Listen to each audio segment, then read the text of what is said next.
Hi, I'm Dr. Bertice Berry, and I want to tell you a story. When I tell these stories, I strive for many things, but one of them is this: parsimony. There are many definitions of parsimony. The one I love the most is saying the most in the least amount of space. I have a young friend from Ukraine, and about 5 years ago, she told me a story that I've carried with me since then. It felt like a burden and an opportunity. It was a burden on my heart, but it was also an opportunity for prayer about things that people could not see and had yet no understanding of. She told me that her mother missed her dearly, but her mother said, "Don't come home. Do not come home." The propaganda campaign against Ukraine and the people of Ukraine by Russia had started that far back. And one of the stories that was being passed around was that Ukrainian people were cannibals, that they ate people and dogs, and that they were lazy, and there were all these things that were being said. And I thought, well, surely nobody believes that. And I said it to my young friend. I said, nobody's believing that, are they? And she said they are.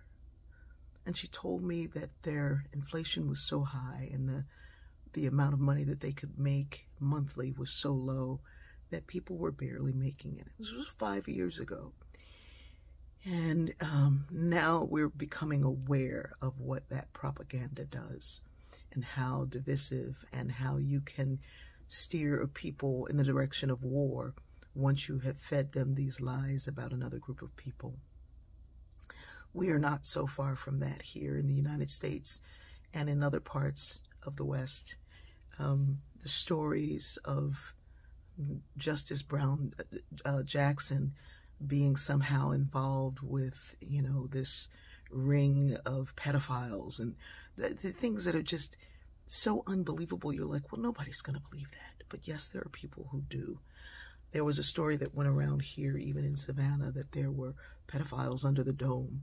And someone with a voice said it out loud, and someone who had been struggling from the abuse of their own life believed it and tried to take action against it. We have to be careful with our words and what we pass on, but more importantly, we have to be careful with what we believe. Fear and faith hold the same kind of force. Our fear can be destructive, can tear down what is there, and our faith can build up.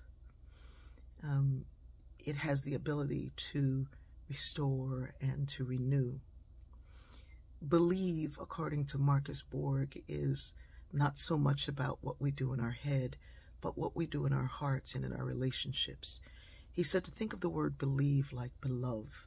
What do you beloved? What do you be loving? What do you hold dear? And belief is around relationships. He said if he asked the students, do you know you're going to pass this class? They'll say, I believe I will, which means they know that they don't know for certain. And yet, we take our religion into this knowing space. And if we're on one side of the camp or the other side of the camp, we determine what we know, when it really is around faith. But your faith should be based in relationship. Who do you be loving? And do you beloved so much that you want to build up, not tear down, to unite, not divide? Listen, the propaganda campaign against Ukraine is very similar to the number that's been done on people of color, LGBTQ people, single mothers, divorcees, the same things.